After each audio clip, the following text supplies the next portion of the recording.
Les différents types de mastite et leurs caractéristiques.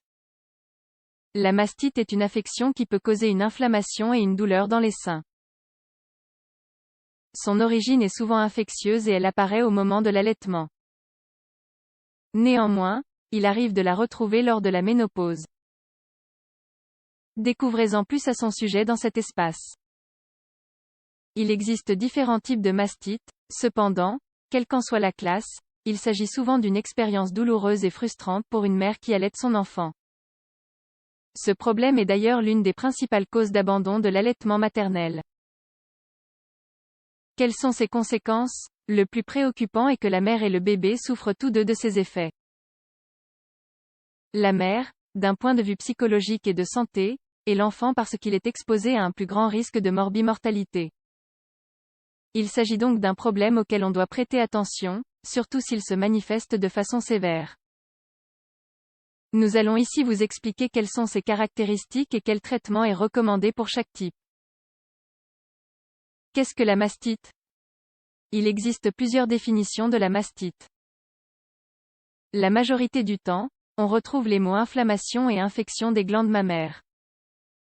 Il s'agit d'une affection qui touche les femmes en train d'allaiter, même s'il existe aussi un type de mastite sans allaitement. En ce qui concerne l'étiologie de la mastite, sa première cause est la rétention de lait suivie d'une infection. Le lait maternel contient des substances qui, lorsqu'elles restent un certain temps en contact avec la glande mammaire, peuvent déclencher la réponse inflammatoire et infectieuse. Son incidence est relativement haute, environ 10% des femmes en processus d'allaitement peuvent souffrir de mastite. Par ailleurs, elle est presque toujours unilatérale, même s'il est possible de la retrouver au niveau des deux seins. En général, elle apparaît dans les 3 premiers mois après l'accouchement, entre la 2e et la 3e semaine. Les types de mastite.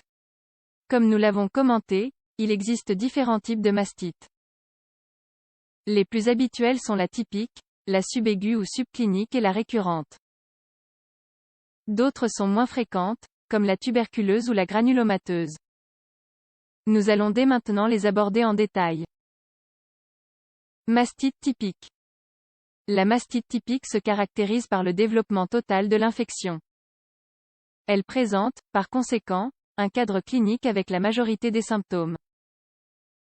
Parmi ces derniers, on peut observer les suivants. Fièvre jusqu'à 39 à 40 degrés Celsius, avec d'éventuels frissons. Affaiblissement et douleurs articulaires. Gonflement, sensation de turgescence. Douleur en cas de contact, aussi bien au niveau du téton que du sein en général. Rougissement visible. Sensation de chaleur. Épaississement de la peau au niveau de l'aréole.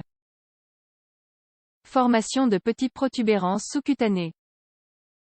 Lésions au niveau du téton. Irritation et crevasse au niveau du téton et de l'aréole.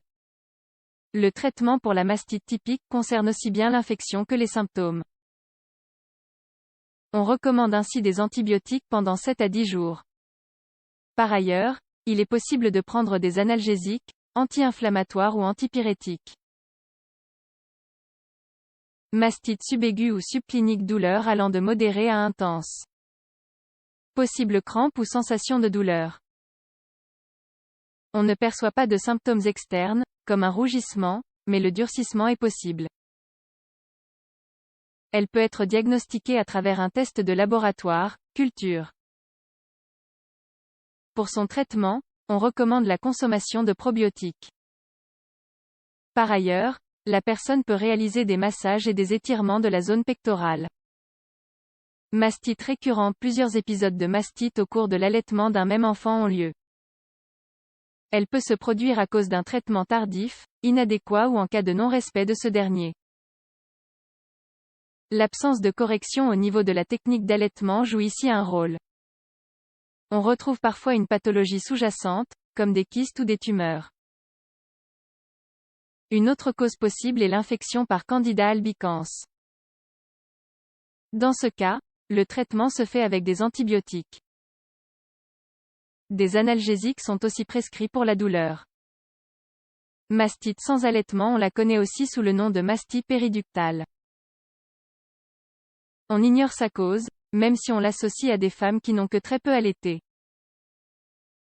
Elle est aussi liée à la ménopause car elle se présente chez des femmes dont l'âge oscille entre 45 et 55 ans. Elle touche plus fréquemment le téton, même si elle peut parfois toucher le sein entier. Ces symptômes vont de l'inflammation, de l'irritation et du rougissement à la chaleur dans la zone, aux douleurs, aux démangeaisons et à la présence de protubérances. On la détecte par une échographie. Le traitement se fait par des antibiotiques, des anti-inflammatoires, des analgésiques et des crèmes. Certains cas peuvent nécessiter une opération. Que faire en cas de mastite? Si une femme en train d'allaiter soupçonne une mastite, elle doit se rendre chez son médecin. Mais cela ne veut pas dire qu'elles doivent cesser d'allaiter. Bien au contraire, l'allaitement a des effets positifs. Si cela est nécessaire, elle peut extraire le lait en utilisant un dispositif spécial. Voici d'autres recommandations générales. Maintenir une posture adéquate au moment d'allaiter. Faire des massages au niveau du sein. Ne pas mettre de soutien-gorge serré. Une mastite qui n'est pas traitée à temps ou de façon adéquate peut entraîner des complications. Par exemple, si un conduit se bloque et s'il y a une accumulation de pus, abcès, dans le sein, un drainage chirurgical peut être nécessaire. Il faut donc consulter un médecin dès que possible.